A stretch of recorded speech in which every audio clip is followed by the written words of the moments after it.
This is the Mobile Tech Podcast, brought to you by worldpodcasts.com. Now here's your host, Tech Girl, Miriam Joie. Brought to you by Clicks. Hi, and welcome to the Mobile Tech Podcast. I'm your host, Miriam Joie, and today is Wednesday, March 11th, 2026, and I've got the most excellent Jeff Gadway here with me from Clicks. Hi, Jeff. How's it going? Hello. I'm very well, Miriam. Nice to see you. It's been a minute. Well, a couple months anyways, since CES. So good to see you. I know. So, hey, Clicks, where are we at? Here we are at CES. You showed me all the good stuff, and I was like, oh my God, this is perfect. You've got this communicator, you've got this, MagSafe sliding keyboard, and then where are we at now 2 months later? It's been a whirlwind. I mean, has it only been 2 months? It feels like it's been I think it's been a half lot a year. more, actually. Maybe I'm not counting right. It's been fantastic, Miriam. I mean, the response to Communicator and to Power Keys, it's just blown away our expectations. I mean, we had our targets for, sales for, call it the first half of the year. And we blew through those targets within the first 21 days. Wow. And I think Congrats. It's just, thank you. It's a testament to, there's a need here that we're solving that I think people really have, and they really see the value in these products and the stance that we're trying to take with both of them. So it's been great. I mean, because of that feedback and the feedback from the market, we've been able to do a few really cool things. Step up to more languages on Communicator. Yeah, that was one of the things keyboards, we announced. You got Quartz, which is German. You've got Azerty, which is French. Korean and Arabic. Yes. Wow. Yeah. So we're seeing interest come in from around the world. And then I know you'll be keen to talk about this, but also we're able to step up to a better SoC, to really make sure that we give Communicator lots of performance headroom and updates for many years to come. So it's been a great start of the year. Really excited, and everything is on track. I think that's, the big message I want to leave people with. Communicator, we're still on track to have working units in Q2, ship later this year, and Power Keys, everything is on track there. Cool. We'll be starting to ship early May on those. So, all right, I'm looking forward to getting one. That's going to be fun. I think like Power Keys is one of those kind of like hidden gems, because look, the reality is it could just be a keyboard that you use with your Apple TV or something. It sits on your living room table. You never use a magnet, whatever, right? Or maybe, crazy idea, you put your phone on the magnet, but you actually don't use the keyboard on the phone. Like you're just like using the keyboard on the TV, but you're like, I get this, all these choices you have. You could put it landscape, you can put it portrait by sliding it. You got all these options. You can put a folding phone on there. You can put a regular phone on there. I mean, you guys have shown us all the use case scenarios, and I think it's all the goodness that we have from the Clicks case, but in a format that can move from device to device. And as a multi-device user, also multi-OS user, for me, like being able to put this on my iPhone for a bit, then pop it on my Pixel, then pop it on my folding phone, which is generally a Chinese phone, with a case, because unfortunately the Chinese phones don't have built-in MagSafe. But, whatever, it's great. So kudos to that. Are you also making that with multiple keyboards? Not as of yet. Right now, we're still focused on QWERTY only on Power Keys, but never say never. Right? I think, we want to make sure we get the product out the door, that it's, a 4.5, 5-star product, and then we can take it in all sorts of different directions, yep. Languages included. But I love that you mentioned sort of the cross-platform versatility of Power Keys, Miriam, because, the thing that I think people don't realize is that with a lot of these apps that we use every day, they've all built their own input method, right? WhatsApp has its own input method keyboard versus iMessage versus, Gboard. And with Power Keys, you have the same keyboard layout, the same, effective input method across all of your things. And you might see it actually, it might be just out of frame over here, but one of the things I picked up since we last were together was a Vision Pro headset. And when I was Oh. on my way over to Barcelona, I was, that guy on the plane wearing Vision Pro, Oh, you using were power that guy. keys Oh my God. to Of do course. work. That's even better. That's even So better. it's super cool. I mean, there's so many different ways you can use something like that. We're really excited about it. And people I seem to be love it. reacting really well. Great. So then you're shipping, you said early May? Yeah. So we had committed to shipping in spring. We're still on track with that. The first shipments will go out in early May, and because of the interest, we had to beef up our first order, and we're excited to get it in people's hands. So right now, all of the final QA testing is done. I saw some videos from the factory the other day where there was a machine that was just inserting and removing the slider, almost looked a little phallic the way it was doing the thing. Yeah, And absolutely. another machine that was just pushing buttons. So yeah, everything is on schedule with power keys, which is great. For those of you who are just listening and are not on the Patreon watching the video, patreon.com/TNKGRL. If you want a video version of the podcast, go check that out. So here's the thing. I'm wondering, right now you only have it in black, right? And you only have the QWERTY. So one thing we talked about at CS that I was really excited about is it's got MagSafe. So it charges, right, wirelessly your device. It's got a small battery in there that you can charge with USB-C. Have you looked into reverse charging through the USB-C and to use it as a power bank? Because, you keep the thing in your pocket, then all of a sudden, wouldn't it be cool to wire charge something a little faster than wireless? I know at the time you said that was more of a firmware thing. Yeah, it turns out we looked into it further. It would require some additional hardware too, Okay. In addition to the firmware considerations that we had spoken about. So it won't be in V1. I think the other thing is just philosophically, because the battery is 2,300 milliamp hours, which it's not going to last very long. It's not really geared towards being a power bank like that, but we were able to increase the battery capacity. I think when we first met, we were quoting 2,150, and cool. we were able to get a little bit more. Just as we finalized all of the internals and the mechanical engineering, able to boost that up to 2,300. So really the way we think about power keys is keyboard first, power bank second, but with the added benefit of being able to give your phone a little bit of a top up. Or, we've had a lot of people ask, like, can I just turn the wireless charging off altogether and have it be a 2,300 milliamp hour keyboard? And the answer is yes. There'll be a keyboard shortcut you can use to toggle the charging on and off. So if you want to preserve all 2,300 for the Bluetooth keyboard functionality, you can absolutely do that. That's super cool. That's what I'm talking about. All right. All about control. Give you the control. Let's talk about Click's Communicator and what's updated there. So you mentioned we've got a new processor. We'll talk about that in more detail in a minute.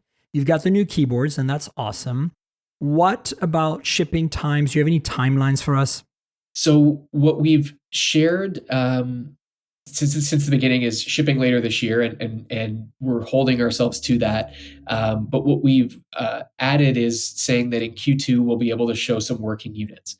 Okay. So everything is on track with all of the different kind of steps along the way. I think people are very eager. Of course, they say, "Oh, I want to get it in my hands. I want to see it." We do too. There's nobody who wants to have it, more than us. But these things take time, right? So all of the work on the supply chain sourcing has been conducted and concluded. So we know all the suppliers. We're currently working on all of the PCB design, and we're making our own custom silicon carbon battery cells. So everything is going to you're plan. Going silicon carbon on this? Oh my God. Yeah. Do you know what capacity you're aiming for? I mean, I know this changes because, again, I know hardware is hard. I worked in hardware. I was at Pebble back in the early days. And I know nothing is finalized. Also, I've worked with Adrian before, your CEO, and I'm well aware that, he's got all the connections, so he can do things like increase the battery size on a power keys from 21, whatever it was, to 23. And so give us a rough idea in terms of capacity, what you're aiming for there. Yeah, so capacity on the battery for Communicator, 4,000 milliamp hours silicon carbon. Wow. So Awesome. that we know. Yeah. Fantastic. Yeah. Okay. Which, when you think about it, like it's not the biggest battery in the world, but when you combine the, 4,000 milliamp hour silicon carbon with a slightly smaller display, right? And a very efficient 4.03 inches chipset. and a Yeah. very efficient Yeah. chipset, the recipe there is really good performance, which is what you would want from your kind of go-to communication centric phone. Like you want to be able to pick it up and have the confidence that, it's going to be charged and ready to rock and roll. Exactly. So, all right, let's talk about one of the things that keeps coming up in various discussions out there. And it's two devices versus one device. Like some people have a hard time understanding how Click's Communicator fits into the current ecosystem of their lives, right? Like obviously it's Android. That explains the thing.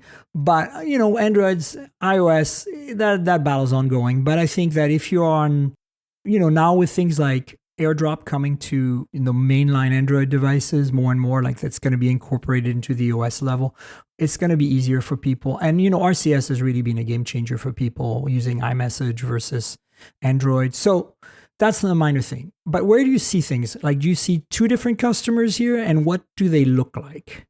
It's a great question, and this is one of the big realizations we've had since the announcement in January.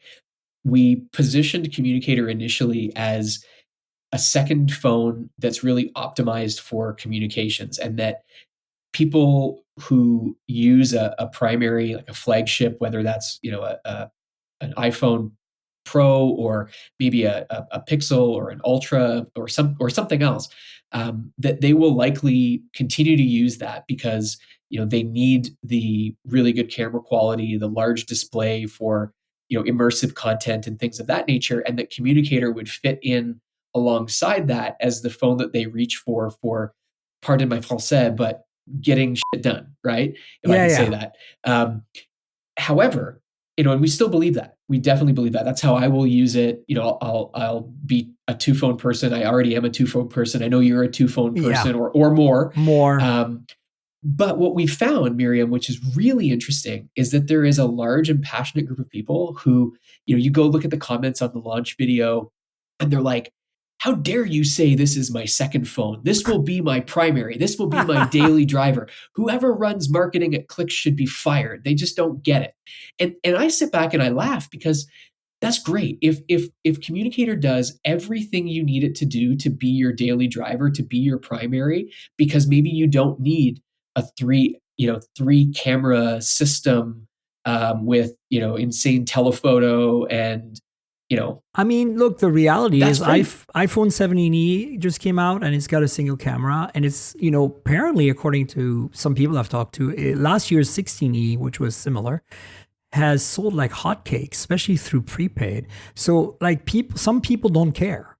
Right. That's the reality. And that's possibly there is a crossover here between the people who want one camera and our, Click's Communicator customers. So, but you asked like who's the profile, right? And what we've heard in just talking to customers and listening to the way people are talking about the product and how it fits into their life, there's a few really interesting scenarios that have come up. We've talked to some people who, are really busy professionals, and they go, my iPhone or my primary today has just become this like everything phone that's constantly notifying me of everything, and it's fraught with distraction. And so I want to buy Communicator, light it up with its own SIM card and its own number, its own data plan, and only give that number out to my family and my executive team. And so it becomes like my VIP phone, like my bat phone, right? So that's kind of an interesting use case that we hadn't quite thought of.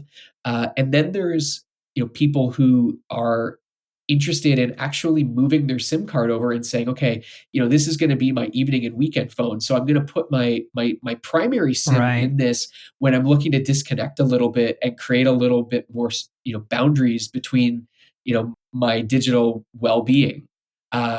So I think there's a lots of different ways that people are thinking about this. And then there are people who are just like, give it to me. It's my primary phone. It's my daily driver. I've missed my BlackBerry. I've missed something that was more purposeful, more intentional. I'm trying to be on social media less and doom scroll less. And I really see the value in having a product that is literally rebalanced, with less screen and more input that's going to help me do that. So, I mean, there's lots of different ways people are thinking about it, which is really fun to hear. And we're not trying to say Yeah. there's only one way to use this.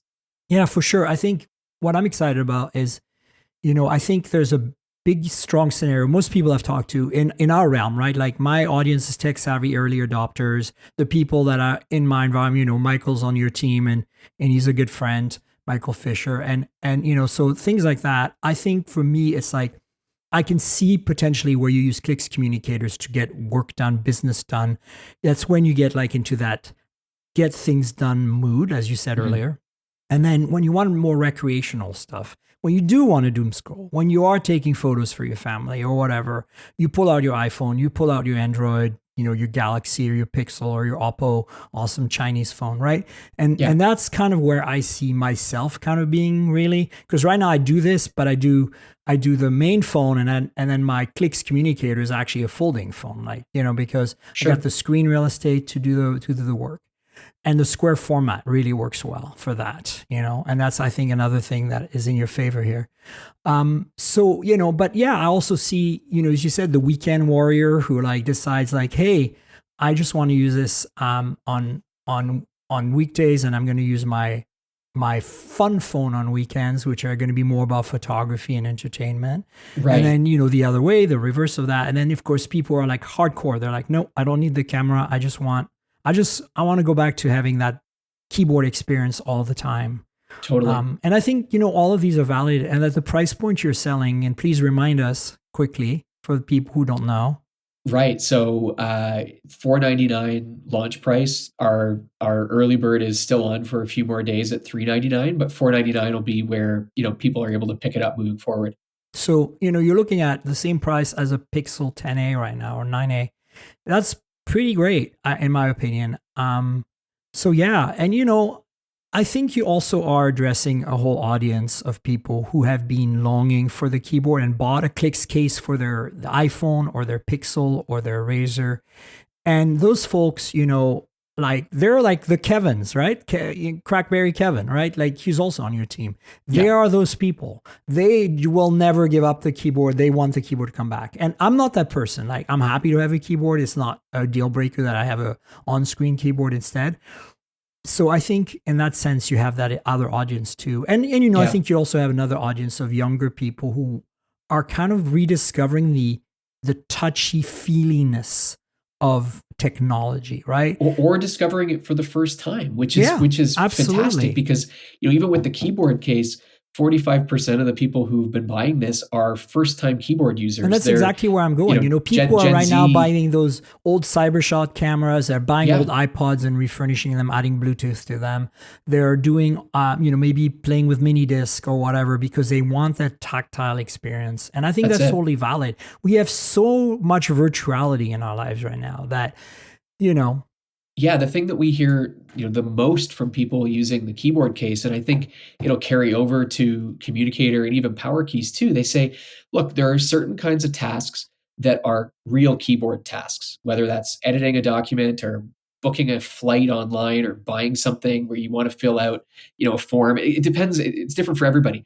But today we hear from people saying, look, the thing with having real buttons on my phone is that I can do more of those types of tasks on the go, and I don't have to wait until I get back to a desk with, a real keyboard to do those things. And so it kind of changes the way that you use your phone and the way that your whole phone fits into your kind of everyday carry ecosystem. So 100%. I think Communicator really embraces that too.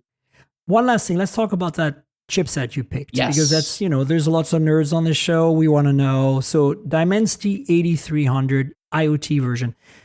People might not be familiar with what that means, right? And also they might be looking at going like, didn't they just launch the 8500? Like that's 2 generations back. So let us educate.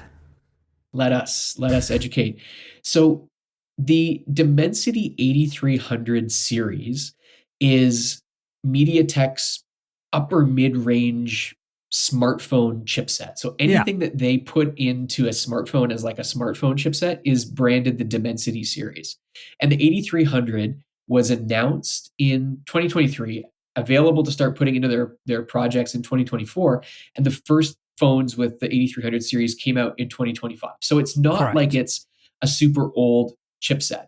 However, we have elected to use the MT8883, which shares all of the same architecture as the Dimensity 8300 series in terms of performance cores, efficiency cores. It uses the exact same die for the chip itself. However, it's optimized for IoT applications. And so it has a much longer product life cycle, supported product life, than the 8300 series itself. Right. So it's all the performance of the 8300 series with additional lifespan, which I think is ideal for a product like this that you're not likely going to upgrade every 12 or 24 months. Right. So speaking of that, to wrap things up, what do you see the life cycle being for this product? What are you guys aiming for? I to be clear, I want to be realistic. I personally don't think 7 years is very nice and aspirational and maybe virtue signaling a little bit. Good for Google and Samsung to do that. Apple's not committing officially, but we know they do that. And that's good. But I think a lot of people after 4 or 5 years, their phone needs to be replaced, in my opinion. So what are you aiming for here? Because, the biggest challenge with small batch, kind of like boutique products like yours, which I kind of think is awesome. I love the idea that we can now create phones on a whim in small batches. This is amazing. I want more of that. I'm all in on that. But the problem we've seen traditionally, like with the Unihertzes of the world and stuff, is like you get no software updates. You get maybe 1 or 2 security updates a year in and you have nothing. So obviously I know you guys are aware of that and I'm going to fix that. But there's also only so much you can do because you want to grow the company, make new products. You can't support forever. It's very time consuming and expensive, right? Right. So we have an amazing software team based out of Taiwan. A lot of people, that come from HTC, so they have deep mobile experience. So I think that's the first thing. We have the expertise. And then the chipset that we've selected, that MT8883, we're able to commit to Android updates through Android 20 and Wow. 5 years of security updates. And that's something that we're going to make good on. And we're building the team to be able to do that and make those updates regularly. The other thing, though, when it comes to longevity of the product, and one of the reasons why we stepped up to the 8300 series and the 8883 is that for the intended use case, we think that that's going to give us tons of performance headroom to spare. So as these phones have more capabilities added to them through the OS updates, right, we want to make sure there's enough processing power and headroom to be able to support those new applications and use cases instead of just sort of, hitting the bare minimum of spec. We want to make sure that, it'll be usable, for many years to come. I think you're in good shape with the 8300, frankly. I think the 8000 series from MediaTek, it's a 5G chip that's right below their flagship, and right now, even if you're 2 years technically on, the die is the same as a 2-year-old, you're still well above, you're in the same realm as some of the best chips that are available on phones today. So I don't think you have to worry about that. I'm excited to see the updates come in, and also, how you work with the community to evolve the software and the feature set, because that's the best part, right? This going back and forth with your audience. It's so great. And we're trying to do that, Miriam. I mean, I appreciate that you recognize that. We've added some new back covers as a direct result of feedback from the community. Someone was like, "Oh, we need a pink cover." We're like, "Okay, cool." So it's on the website now. People were like, "Oh, we want something special for Founders Edition." So we've done a special Founders Edition cover. And there's more things we're working on in that same spirit. And so, we're building this for ourselves, and we're building this for the community. And we think that we're going to be able to find an audience in doing that. So really excited to come back. We'll have to come back on when we've got some working units in Q2 and give you a first look. I'm looking forward to it. This is a great place to wrap up. Thanks so much, Jeff, for your time and for being on the show. This is such an insightful conversation. I'm so glad we had a chat about it. Thank you, Miriam. See you next time. All right. Take care. And folks, we're back with Dom Preston of The Verge. Hi, Dom. How's it going? Hi, I'm good, thanks. How are you? I'm great. You know, I'm a little jet lagged, but it's funny because like when I talked to you at MWC about doing this podcast, I was like, oh, hey, you know, we're going to be on the same time zone, but I kind of forgot that even though I was going to see my mom after the London thing and the MWC thing, like the nothing event, I was like, wait, I'll be there. And then I'm like, no, I won't because I record later in the week. And so here I am. Anyway, listen, we had Jeff Gadway on from Clicks. That was a really fascinating conversation, but we have so much to talk about this week. I kind of want to make a 2-hour podcast almost, but we can't because I think people are going to get bored. I have a couple of devices to unbox. Let's start with the iPhone 17e. Not unboxing it just yet, but you know, reviews are out specifically on The Verge. We have Allison's review. Mm-hmm. You probably have some thoughts. I have some thoughts. I reviewed the 16e last year. So good, bad. What do you think? I think it's such a huge improvement from last time. I don't know yet that this is the perfect, affordable, budget-ish, mid-range iPhone. But I think there was a line in Allison's review, actually, which was that it's now the minimum viable iPhone in a way that it wasn't last year. And I think that kind of nails it. I think the 128 gig storage and missing MagSafe last year made it just feel like a really bad way to spend $599. Yeah, it was like, you're like, no, especially when we had just reviewed the Pixel 9a, which was like, hallelujah, right? For $100 less, it brought a whole bunch of really good things. And this year, I feel it's the reverse. I feel very May about the 10A. We're going to talk about that. My review's up. Your review's about to go up. And by the time the podcast is published, we'll be up. So yeah, it's interesting how like so little bits and pieces, you move sliders around just a little bit and you get a completely different outcome. And I wish manufacturers would understand that. I think maybe they do, but maybe they're like, there's all these forces, you know, market forces, supply chain issues and whatever else that make it so that sometimes they just don't hit that sweet spot, right?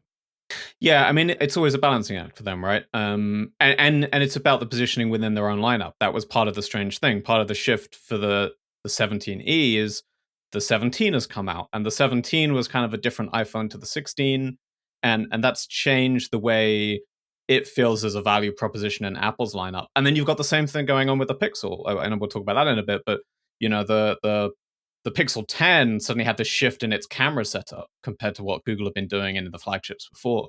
And that then changes how you look at the 10A because suddenly, it's still got the same cameras as the flagship, and that shifts where you look when you're always doing that. Well, if you spend $200 more, you get that. If you spend less, you get that.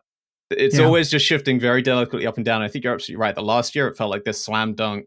Well, obviously buy the Pixel if you've got that much money to spend. That's the phone to buy in that mid-range segment, especially in the US. Yeah, especially in this place. Yeah.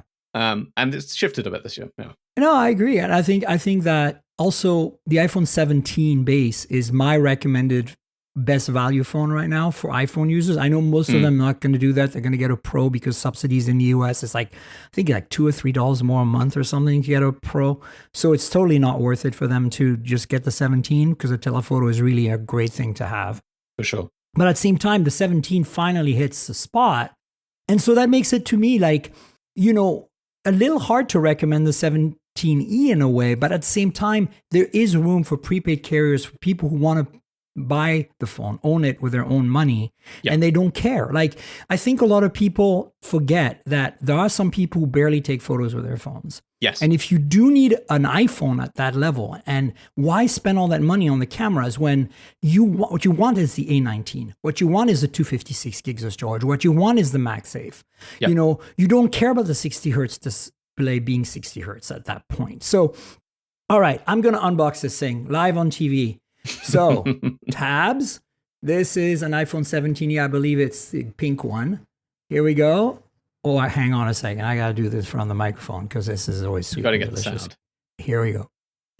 All right. Let's do the other one. Maybe it'll sound a little better. Here we go. Oh, yeah. Okay. Here is the cover. And here is pink. Oh, yeah. And it doesn't come with anything as usual. There is basically just a cord and some manuals, as you'd expect. So I'm not going to dig into that. But we're going to get the delicious removal of the front sound, if we can get it. Hang on, here we go. Oh, it didn't make any noise. Silent. Okay, so of course it has bezel-tastic display. I'm going to turn it on with no dynamic island. Mhm. I was kind of hoping they would put the dynamic island and maybe the 18 megapixel square center stage. I think the Selfie? is the center stage selfie I thought we might get, but But here's the maybe thing. next year. It's so delightful to have a matte finish, just like the Pixel Mhm. 10a, to have that glass that doesn't fingerprint, all that good stuff. There we go. Oh, yeah, look at that. So delightful. All right. So expect a review from me in the next, I don't know when this is going to happen now. I have so much on my plate.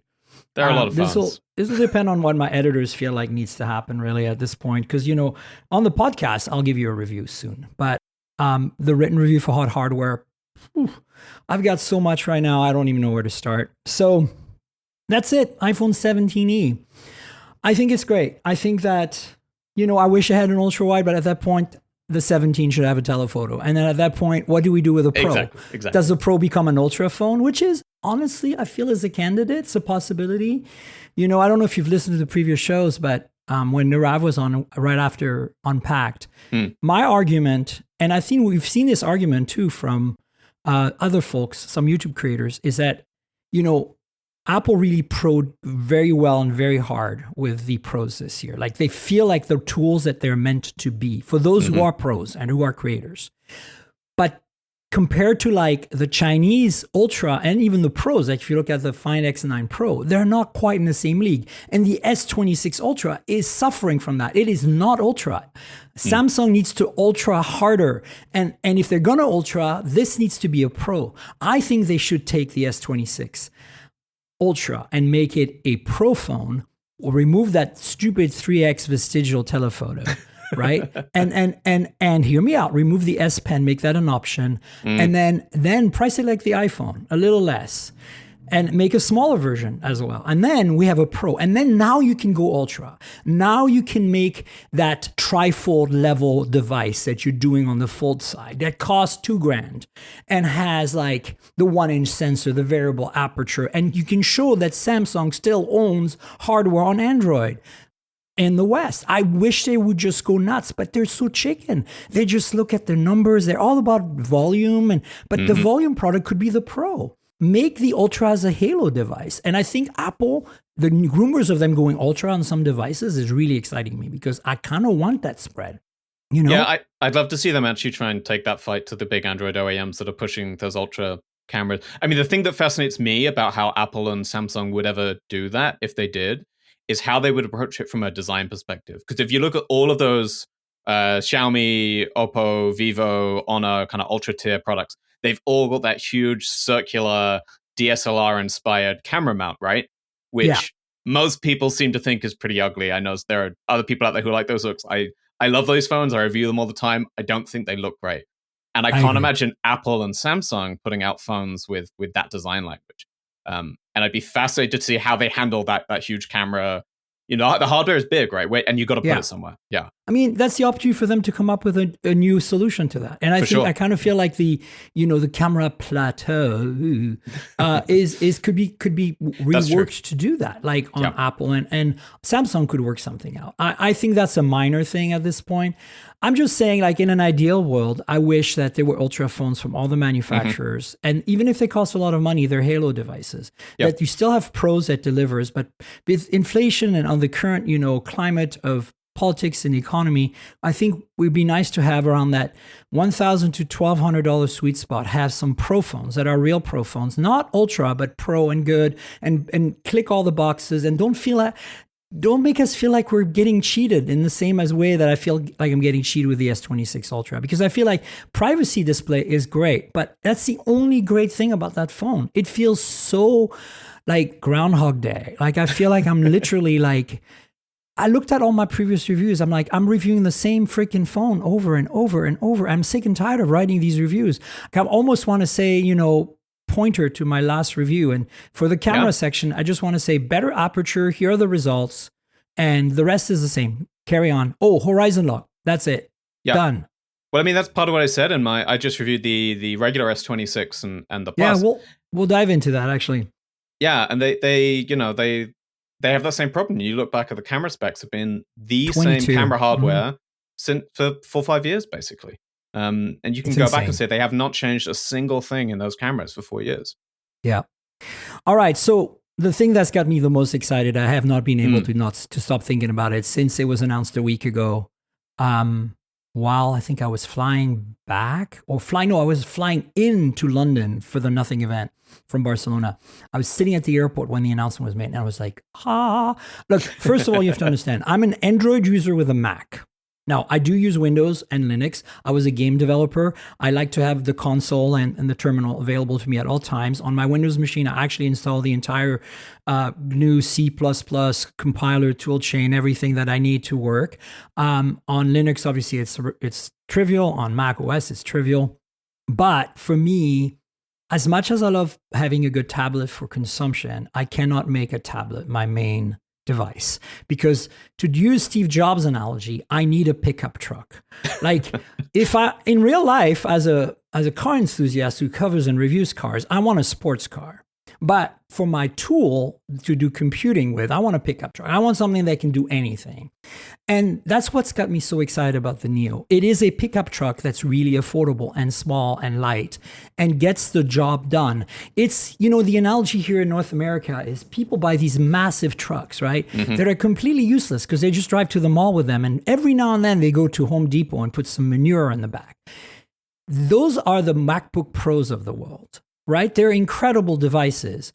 But I feel, I've been saying this for months now. I think that starting with the maybe M3, M4, most people that are pro creators don't even need a MacBook Pro. They just are perfectly okay with the Air.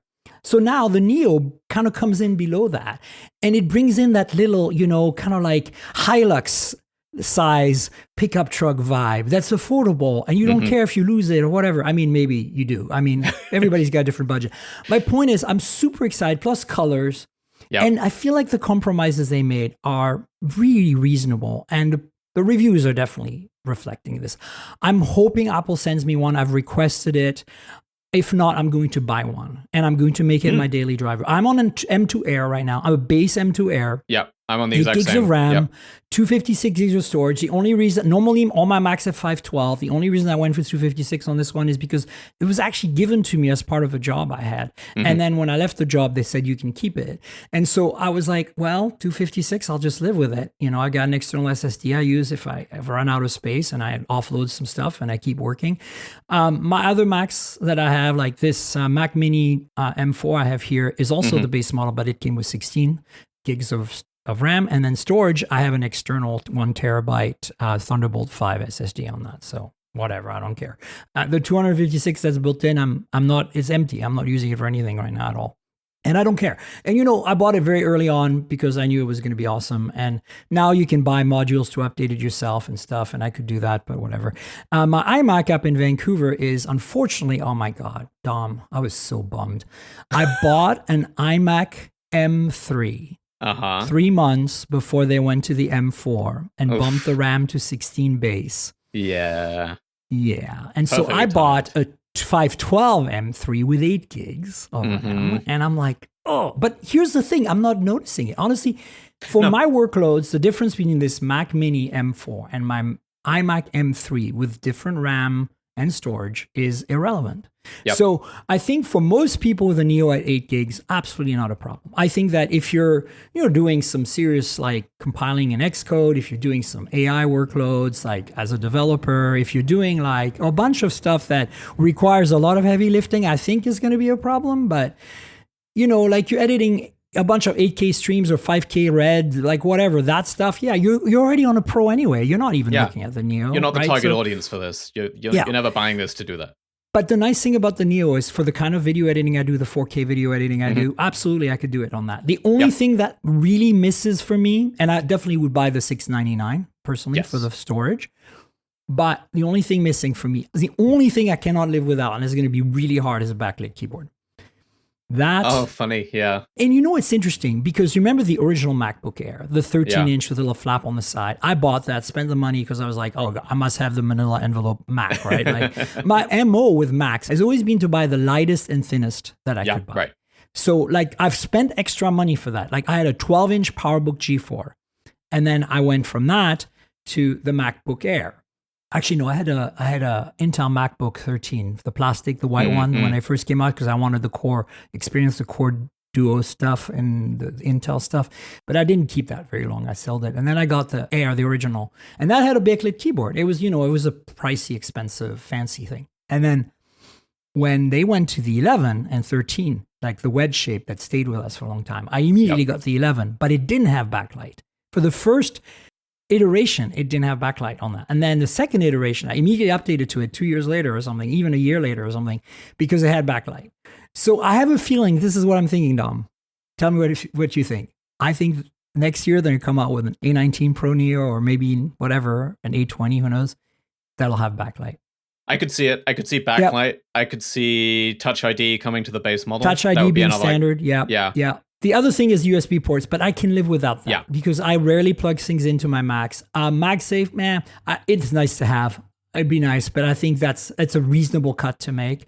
I think they need to fix the different ports. I really think that the next version, and I know that's chip dependent. Same with the RAM. So I'm thinking that A19 Pro Neo next year might have backlight, might have two USB 3 ports. I don't know if the A19 chips does that though. I don't know if it supports two USB 3s because it might have the same problem. It's an iPhone chip. So maybe we'll get an A20 at some point that does dual. I don't expect Thunderbolt. And I can live without Thunderbolt, but it's the two ports, the one that's slow and that's awkward. Having a slower one that's not marked and, it's a bit awkward. Yeah. Right? I can live with a webcam. I can live with the trackpad not being haptic. I think Apple's going to make it amazing. Yeah. They did it back in the day. I've heard such good things about the mechanical trackpad. People say it's really fantastic for what it is. So I'm and I think honestly, it's the same essential mechanism as there is in the Magic keyboards for the iPad. So yeah. Are you worried about the slow charging? That's one of the things that puts me off a little bit with this. A little bit, but here's the reality is I find that with my MacBook Air M2, unless I plug it through MagSafe somehow, it's really rarely charging at the maximum speed. I feel that when I use the USB ports, even with like a 65 watt PD charger from Anker or something, it just doesn't want to charge very fast. I think there's some kind of thermal limitation through the port. I always feel like it gets really warm by the port. Whereas with MagSafe, I think they have just more copper, physical electrical bandwidth for it to gobble up that juice. So my recommendation is if you have a MacBook Air or MacBook Pro, at least if you're not carrying the official charger, which you probably shouldn't, because again, Anker is not a sponsor of this episode, but Anker is a very beloved sponsor of the podcast. And they send me all my chargers. So if you have a tiny little Anker, the new one with the display or whatever, use that and use the MagSafe cable that came with your Mac, from Apple, and you'll get really good charging speeds on MagSafe. But I'm not too worried about that. I think that same with battery life. It's a bit less than the Air. So what? Like my M2 Air now is 4 years old almost. And reality is, I think my battery is like probably at 90% health. And I'm noticing it's shorter now than it was when I first bought it. So because I travel with it, it's my travel machine. I'm on the road 150 days a year or so. I think mine's got the opposite problem. It's my desk machine. So it's plugged into a power cable 90% of the time, 95% of the time, which is not great for the battery really. Because it's just running through a dock that's charging it the whole time. So it connects to my monitor and everything. So I've definitely noticed when I travel with it now, its battery is not what it once was, but it's still good. It's still, probably better than most Windows machines you could buy at that price that were, absolutely. Is that what you're using right this moment? This is an M2 Air right now. Yeah, cool. Well, there you go. And when you see me in Vancouver, folks, right now I'm using an iPhone 16 Pro as my webcam, continuity wired, because I've got this Samsung 5K monitor that came with a 4K webcam built in, but this is, no. That is not a good solution. So I just do this. I've got one of those magnetic rings that I just taped to the back of and I just use this. It's only for the podcast. I don't want to leave it plugged in. It is cool though. When you do continuity wire cable, it caps the charging to 80% by default. You don't have to do anything. So it'll drop, it'll use the battery up to 80% and stay at 80. And so if you're above, if you're below, it'll charge you to 80 and stay there. It's really cool. And of course, the nice thing about it is I can do things like this. Autofocus. Oh yeah, it's good. It's nice. See that? Those are the Buds 4 non-pro. Anyway, first thing I found on my desk. All right, so Neo, I'm you tell me, like, I know I've talked a lot about it. I want you to talk a little bit about it too. Yeah, I mean, I was like, I think the clearest thing I can say about this, I don't know that I'm going to buy one, but it's only because I really do not need a laptop right now. But the moment it was announced, I just turned to my fiance and was like, oh, this is the MacBook you're going to buy later this year. Like, because For her. she's going to buy one. Yeah. She's wrapping up a PhD. She's on a kind of university laptop right now. She'll have to buy her own when she gets out of that. And it was just like, yeah, this is the MacBook we're going to buy you, because why on earth would we buy anything else? She's not doing demanding creative work. She doesn't need loads of power. She likes to be on a Mac rather than a Windows PC. And it looks great. She loves the colors. She was kind of asking, like, oh, maybe I would like this in the air, that in the air. And then she kind of turns to, well, does the air have the fun colors? I was like, no.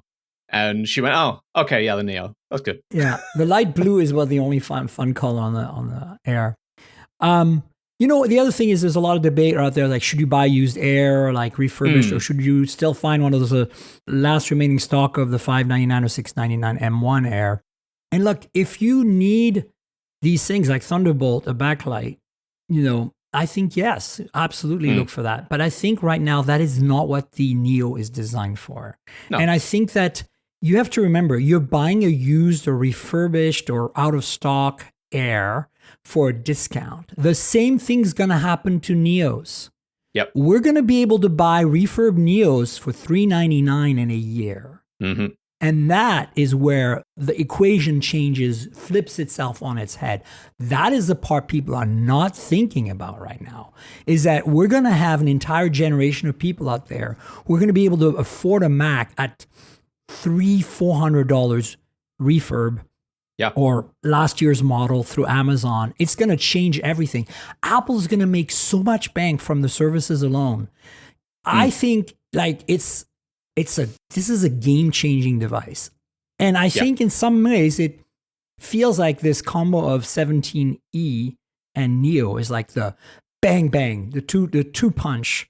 Because if you're right now looking at September and go back to college sales, yes, like that quarter of finance for Apple is going to be incredible. Well, and especially with the Neo, we've sat here and we've mostly compared it to the Air, right? You're talking about, well, should you spend more on the Air? What do you get? What do you not get? What are the pros and cons of that choice? That's because we're Mac users, right? Yeah. But then there's a whole Windows world of crap out there, right? Look at what you would get in Windows or even in Chromebook for $600. And you're going to really struggle to find anything that compares to the Neo in terms of the performance, in terms of the design, just in terms of the kind of the quality of the build and the repairability of it and things like that. And especially, like you said, once you get to that $399 on the refurb market in a year's time, there's just nothing that compares. You're kind of looking at, a janky, slow Chromebook as your closest like price competitor. And why would you get that when you can get this? Yeah, even if you're not a Mac user, even if all you need is surf the web. Well, that's it. Even if you just use Safari, that's users. it. Yeah. Yeah, that's it. Why would you do something else? You never have to touch local storage if you don't want to. Just use Safari and go. Or Chrome, install Chrome and you have a Chromebook. That's it, you're done. And I mean, obviously Chromebooks have been such a huge thing in the education market for Google. Like I love Chromebooks. And they're great. There's no reason now. There's like, why would you bother? Yeah. And this just looks like it's going to swallow up so much of that Chromebook market, so much of that education market potentially. With the pricing, with the education discount, the fact that from what we've seen so far, it's very repairable compared to a lot of other laptops and certainly a lot of other MacBooks. Less glue, better access to the internal components, which is the sort of thing education wants. This looks like an amazing play for Apple for just getting this huge new low-cost audience, getting a big education market, all this stuff that's basically not really being able to get a toehold in because it's priced itself out of it. And it's found a way to hit that price point, hit that market with a device that feels very Apple. Incredible. Yeah, and that's the thing. Yeah. Like look at how Android has been elevated by Apple's know-how in manufacturing and design, right? Like, look, I know I'm a bit of a snob, but I'm not an iPhone user. But I do see what Apple has brought to the table that has pushed Samsung to elevate. Like, remember when the Galaxy S5, remember like that plasticky crap? Like it was so terrible. And then we went to the S6 and it was like metal and glass. Yep. Oh my God, all of a sudden it felt like a you were getting your money's worth. And that's because people had touched an iPhone and they knew that when you touched the iPhone, you felt like you were touching jewelry. And now that's what's the standard. Like now even mid-range phones feel this good. And budget phones like the 17E, the 10A, they feel so well made and so nice. And you can only thank Apple for that. And I think the entire PC and Chromebook industry right now is going through what happened when the original Air came out, where it showed them what a unibody design could be. And they're going to have to reinvent themselves. And you know who's going to win out of that? I'm telling you right now, Lenovo and Asus. Because they're the only ones who have the know-how to do this right. Dell, forget it. HP might get there eventually. But like, in my opinion, they're going to have to like crunch their numbers and figure out how to catch up. Yeah. Because they know how to do it, but not at this price point. You know, I'm my A14 from Asus, my ZenBook. I love that freaking thing. It's so light, like the aluminum entire enclosure. It's gorgeous. It's definitely Apple worthy. But is it that price? No, it's double that. It's Air price. Now they need to make the same thing with a Snapdragon X that's the same price. And I don't know if they can do that without like losing money. And so that's kind of what I think is really fascinating. It's going to elevate, you know, again, all ships rise when the tide goes up, right? So good stuff. All right, let's move on because I could go on. Oh my God, so much I could go on. Let's talk quickly about the Pixel 10a. My review's up on hothardware.com, so check it out. Look, there's nothing exciting about the 10a. It's kind of sad in a way. I mean, it's good. It's great. There's nothing wrong with it, you know? But I feel like the 9a, buy a 9a used, $350 on Amazon often. The only thing you're really gaining that I think could be critical for some people, if you're an outdoorsy person, is satellite connectivity. That's it. The rest is the same phone. Essentially, yes, it's more durable. It's got better protection on the glass and stuff. The fact that they kept the price the same is great. But the base storage at 128, that's rough. You know, I don't know. It's just the same phone again. It's the same phone, and it's a weird one to talk about, and it's a weird one to review. And I really, my review I think will be live by the time this goes out. And we really debated over the scoring. We've debated over how to assess it because it's in this weird position where the Pixel 9a was the best mid-range phone of last year, pretty much, right? Certainly in the US, but honestly, even in the European market, I was very happy to just tell people, go buy the 9a. It's great. Nothing else will kind of give you the same long-term performance, long-term software support, strong cameras, that kind of thing. Yeah. The 10a is the same phone, which means it's still really good. It's still a great phone. It has all the same good qualities that the 9a had. It just didn't really add anything new to that. It didn't even do that baseline shift the chipset up a generation to sort of or maintain the where it MagSafe is. or Pixel Snap in this case. Exactly. You know, at least we got that with the 10 Pro Fold. You know, it's the same phone again, but we got the better chip and the MagSafe. So yeah. And that's what I was expecting. I really thought the 10a would be a very close comparison to the 9a, but they'd put in the Pixel Snap. And kind of like Apple did do with the 17e, right? You just kind of say, kind of same thing again, throw in the magnets. Easy. Everyone says, oh, great, buy this one. You know, it's very similar, but they added this one quality of life feature everyone seems to want right now. Easy win. 100%. And they've made the phone thicker, so they could have done that, you know. Yeah, it's a bit of a miss. And yeah, that's the reason why the camera bump doesn't stick out now, because the camera is exactly the same thickness as before. Yes. Now they just raised the rest of the phone to cover it a little. Which, you know what, it's fine. You don't really feel the difference. It feels it's a beautiful phone. It feels great. It works great. It's got all the Pixel goodness. I'm a Pixel user as my main phone. I have a 10 Pro XL. And I'm 100% on board with the experience. It's just like... $350, literally 2 weeks before when the 10a was announced, you could buy the 9a for $350 on Amazon here in the US, and I was like, no. Buy the 9a, 100%. At $350, it's a no-brainer. Absolutely the best phone you can buy. Yeah, it's buy the 9a until you can't buy a 9a anymore.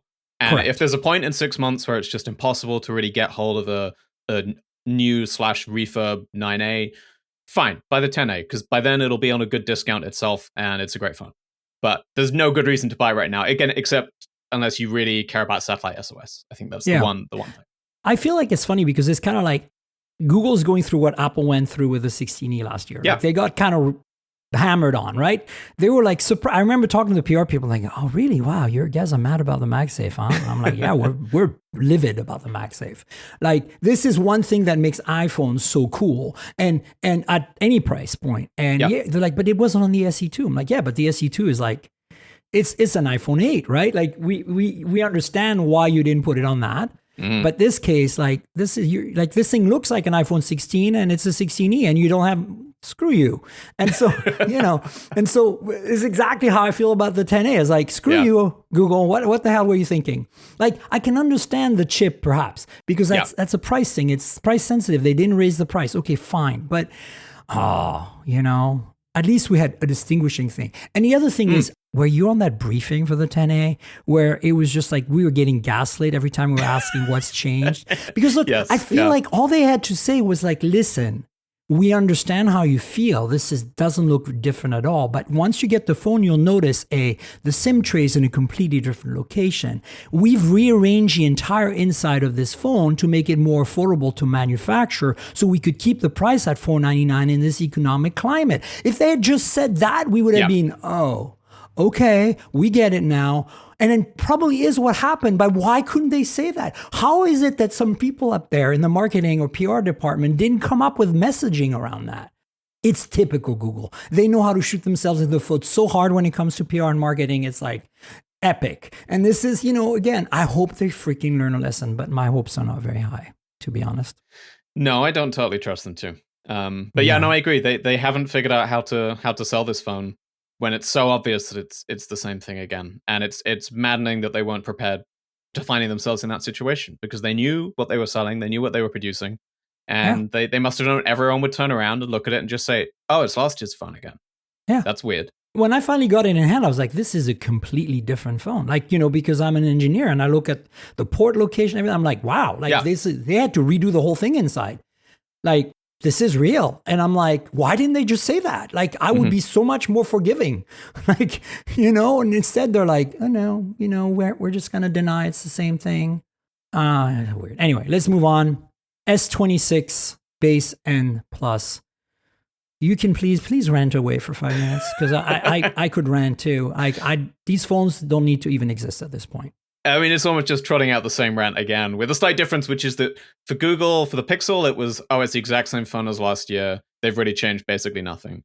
For Samsung, it's, they changed a little more than last year. It is like a real spec refresh. They got the chipset bump. The smaller S26 has a bit of a battery bump. There are little spec things that are a meaningful change. The problem here is the Pixel had a big revamp last year. The S26 did not get a big revamp last year. It didn't get a revamp the year before that. It didn't get a revamp the year before that. This is the ultimate Groundhog Day. Like, I feel like you put us S22. Actually, that's what I wrote in my review. Actually, I should bring it up. It's hilarious. Let me actually read you literally what I wrote in my S26 Ultra review that I'm writing right now. I'm like, take a look at Samsung's Galaxy S22 Ultra, S23 Ultra, S24 Ultra, S25 Ultra, and S26 Ultra.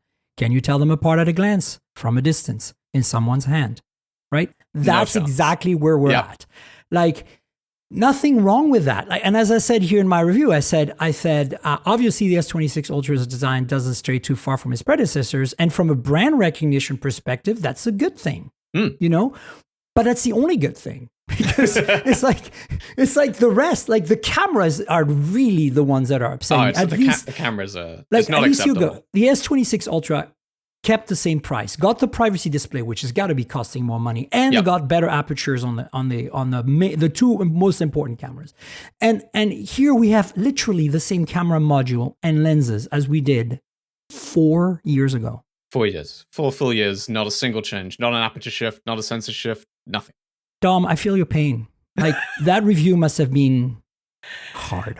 It was maddening. I know we're going to talk about this in a bit afterwards, so I won't lean on it too much, but I came onto the S26 straight off the back of the Xiaomi 17 Ultra Leica edition. Oh my God, even worse. So I've been using this incredible camera, pushing boundaries, and this interesting, the continuous zoom telephoto, having so much fun playing around with that camera and trying to figure out what it could do. And then going to the Samsung one and being like, well, I've used this camera 4 times, and it used to feel okay, and now it just feels like it kind of sucks, especially, for the price. I mean, I went from the S26 then to the Pixel 10a, and, that's a difference of several $100. And I didn't feel like, oh, this is a big camera downgrade going to the Pixel 10a. No, like, and you wouldn't. It's really dropped off from the Samsung flagship I was just using. Obviously, you lose the telephoto, but otherwise it was like the actual photos out of the main lenses. I think there are probably some shots I got from my 10a that I preferred.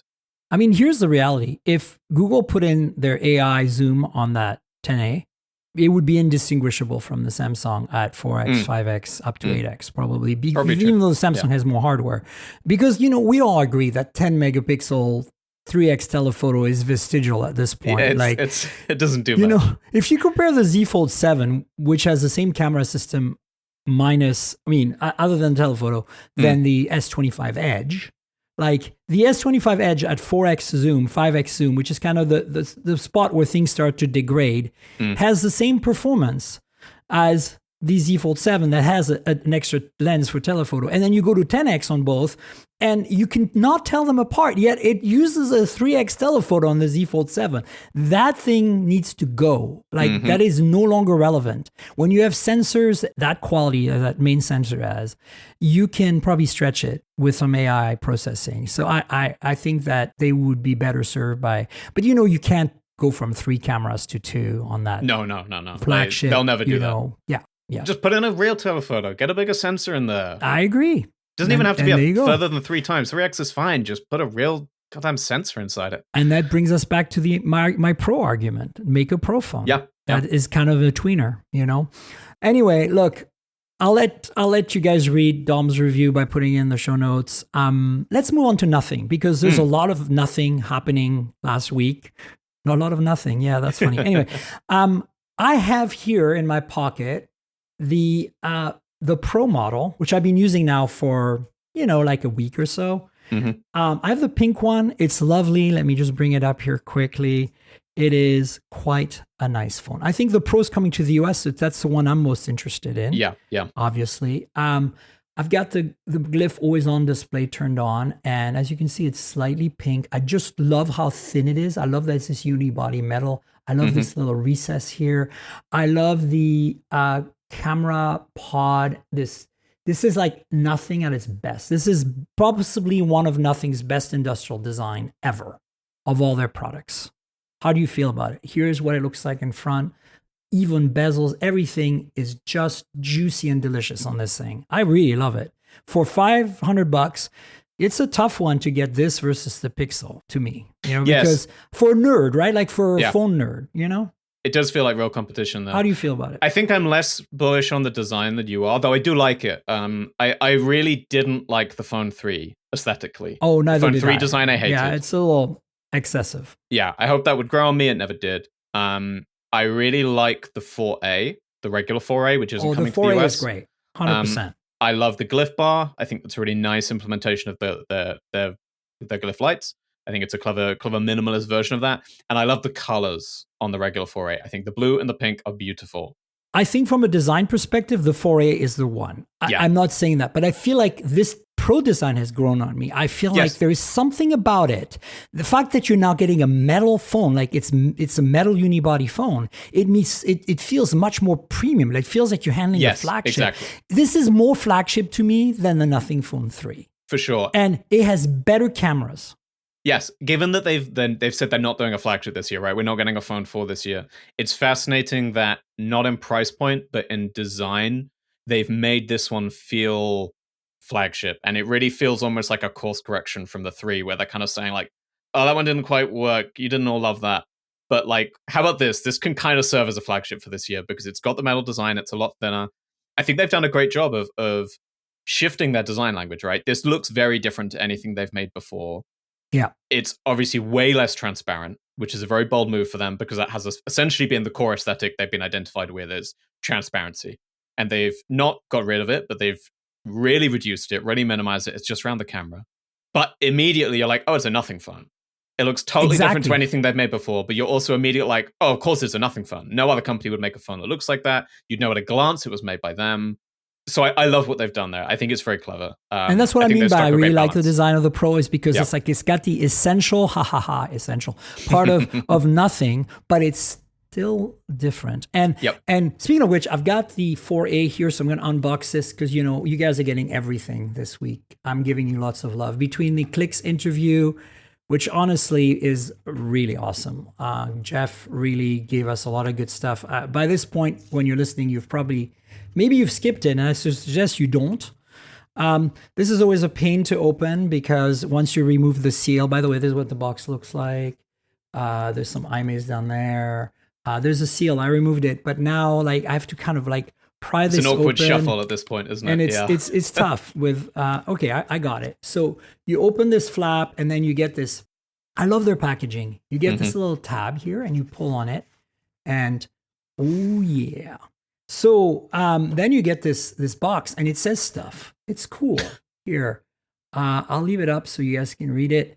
And then you take this off, like this top part, it comes off, and then below it is the phone, and the phone has nothing underneath except for like a little indent. So, oh, look at that. It's falling right out. Oh yeah, easy. See, this is much more nothing, right? Like Yes. I feel like this is what you expect when you think of a nothing phone, and that's good. But at the same time, I feel like the colors is what makes this phone. That pink, Yes. that blue, the blue in particular. I want them to make a yellow. I feel like that's going to be a special edition somehow. I could see that. Because they did the special edition headphones, which we're going to talk about in a second. All right, here I turned it on. So while it's booting, let me show you a bit closer. This is exactly the same camera system this time, which is great. So the only difference between these two phones is the display size and display refresh rate. 120 versus 144, and display size. The Pro is slightly bigger. I think they're both 1.5K displays, OLED. And then the processor, you get a Snapdragon 7S Gen 4 versus 7 Gen 4. I think that's the difference. Yes, I think that's it. Am I Yep. right? And yeah, here we go. Of course, you can't see the bezels because the title screen for coming in is not a light screen. But this is the same polycarbonate, matte finish that we found on the other one. You still the same details with the essential key being silver. I'm glad they moved the key around on these Yes. phones. Like it was so hard to always hit the right key. It was next to the power lock key, and the volume rocker was on the other side before. It was a total nightmare. So I'm very happy about this. This is going to be a great phone to play with, but I'm focusing all my energy on the Pro right now, simply because it's the one coming to North America for you folks. Actually, there's more in the box. There's this part, right? So let's quickly open this. You get a case with these phones. I hope that ships on the final US model as well. And then inside here you get a whole bunch of stuff. I'm just going to quickly show you guys. SIM removal tool, a nothing cable, the EU certification stuff, and a manual. So look, this nothing stuff has been a win, and I think their A lineup is where they should live. Yeah. I feel like Carl probably does not want to hear this.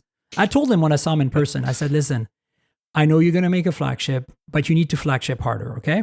Yeah. If you're going to flagship, we need like Pixel 10 Pro XL grade. Yeah, you got to do a flagship if you're going to do a Don't follow flagship. Samsung, don't follow Apple, just do your own thing. But I think inspire yourself by what Google's doing, and it does need to have the best Qualcomm or MediaTek chip on there. Yes. Like you cannot go to a half. I know it's going to be expensive, but look, hear me out. Anyway, so he was receptive. Of course, the A series is where it's at. I think nothing is nailing it. And that brings us to the headphones, which you're wearing right now in white. And I'm going to show the audience. Here are the headphones. So this is the right side. You see there's a button up here. They look very much like the headphone one. This is the left side, and there's a white little thing here. As you can see, the controls are the same. On the right side, you've got the rotating like volume. You click on it for play pause. You can click hold for A and C. And then there's this paddle here, goes forward and backwards for next track, previous track. You can hold it on some apps. It supports it. At the bottom, you have USB-C on-off switch, some microphones, the 3.5 millimeter for analog audio. And the nice thing about these is they sound virtually identical to the A's. I've compared, I'm a bit of an audiophile, so I've done some testing. The design is the same. You get the same like metal thing here and adjustable, loop here. The same fun cushions. They're lighter than the metal ones, which is so much more comfortable. And more importantly, this plastic here instead of metal means that one of the things that happened with my Nothing One, my headphone one, was I threw them like this, like in this position, onto my airplane seat.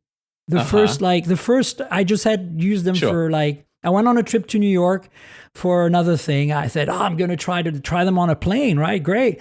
And I threw them on my seat, and I got two big dents in the aluminum on these two, because this went like this. It went So they just did it off each other. They Like, dented each they, other. They Oh, dented wow. each other because I threw them on. I always throw my headphones on the No, of seat. course, Like my Sony's never have any issues being thrown on a seat for years and years. I've had all the XM versions. I've got this XM6s right now.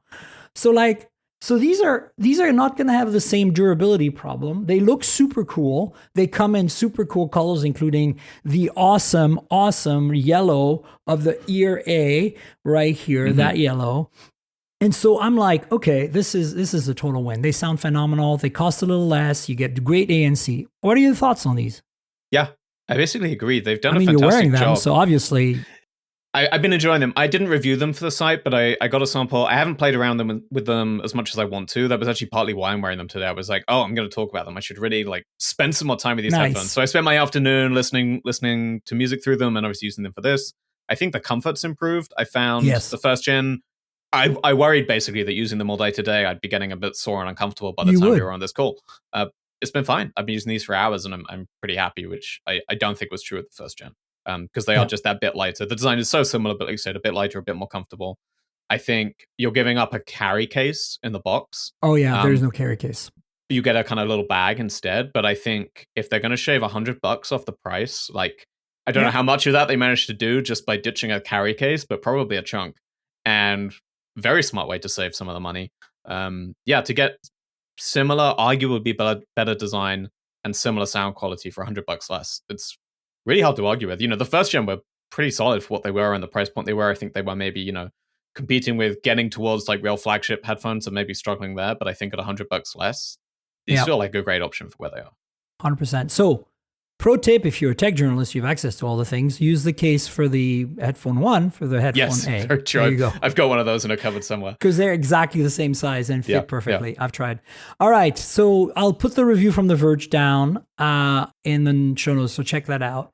And then let's move on to some fun stuff. Let's talk about that Leica Lights phone powered by Xiaomi. Okay. So look, there's no doubt that thing's amazing. Everybody knows the 17 Ultra has been well reviewed and everybody wants it and loves it. I mean, software aside, which I'm not the biggest fan of, the biggest problem I have with Xiaomi software is that they force you to do the separate notification versus, I fully adopted that. I've made my peace with it. I hated it when it came in, and now I live that life. Now you're used to it because it's easier when you switch between an iPhone as well. Exactly, but anyway, I don't like it, and I wish I could change it, and they turned that off. It used to be able to change in early versions of HyperOS. Anyway, is it worth getting the Lights phone? Like, as opposed to the 17 Ultra. What do you get extra? I mean, you get different design, like, the knurling on the sides and stuff. Like, you get the ring. Is the ring on the 17 Ultra as well? Is the ring exclusive to the Lights phone? No, the rotatable camera ring is only on the Lights phone version. Okay.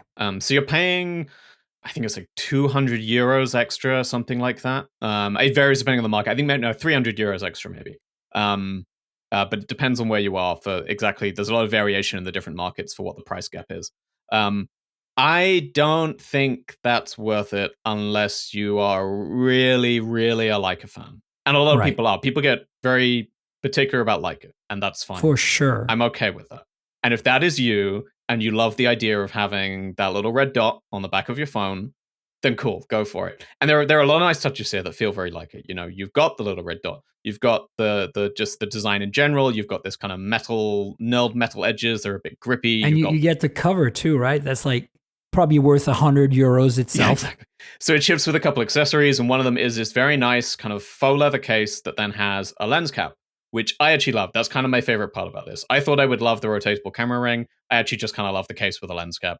It also just says Leica in big letters, which is nice, but it's lovely having a lens cap. It actually is something I feel like I kind of want on these Ultra phones. The cameras are big. I want to look after them. The mounts are large enough that it's very easy to get dust and grime kind of stuck inside when they're stuffed in your pocket all day. And the lens cap obviously goes a long way to solving that problem. So you're having to actually clean the lens a lot less. You get a Leica branded cleaning cloth with it and a kind of wrist strap. So, there are some things like that some people will want to pay for. I think most of what you're getting is in the software. There's a kind of Leica aesthetic that runs all the way through the OS. It kind of ships with all these like monochromatic app icons, which kind of work. And they've done them for all of the Xiaomi apps, for all or most of the Google apps, and even a few like other big apps. Like there's one pre-made for Instagram and for X and things like that. but it doesn't, like, it's not applying to everything. So this is great when you open the phone and you're like, wow, this is good. It all my core Google apps have this like matching look, and even Instagram does too. And then you go and, install some other travel app or your language learning London app or whatever app, and all of a sudden it's like, and everything else is color. Broken reality. Exactly. So the whole aesthetic of the home screen is ruined because you have the gall to install apps on your phone. Damn you! It's a Knight's phone. You do not install apps on that phone. I should take what they give me. Damn it.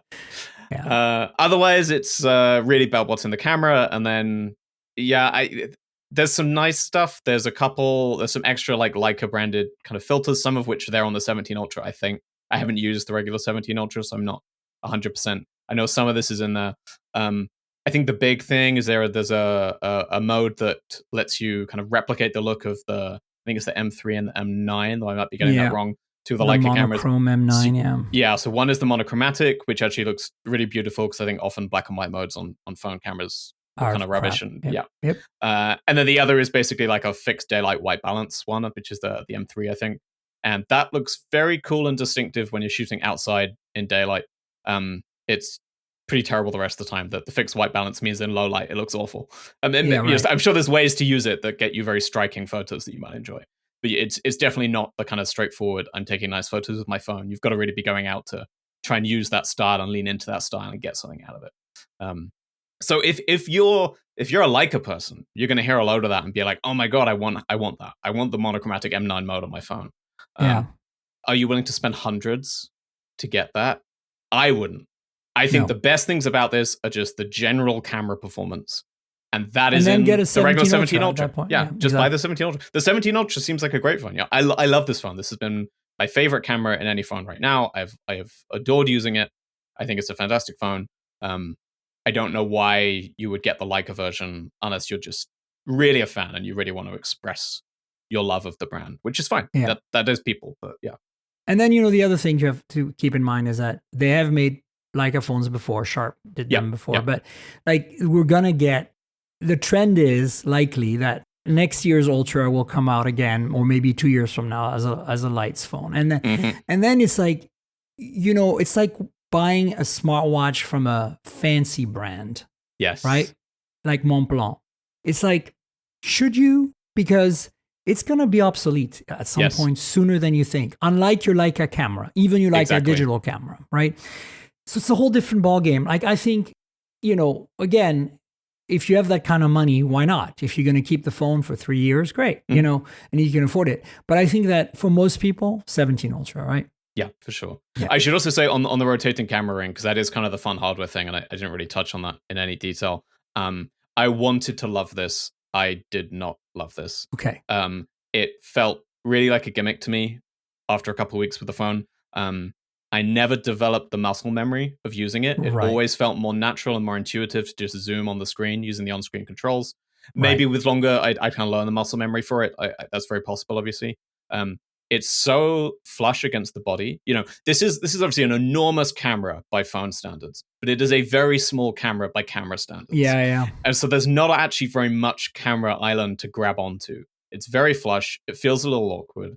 And actually what I found more often than not, I just hit it by accident rather than on purpose. And so I'm trying to use the phone and I realize I've zoomed off the focal length I wanted by mistake when I'm on the photo mode.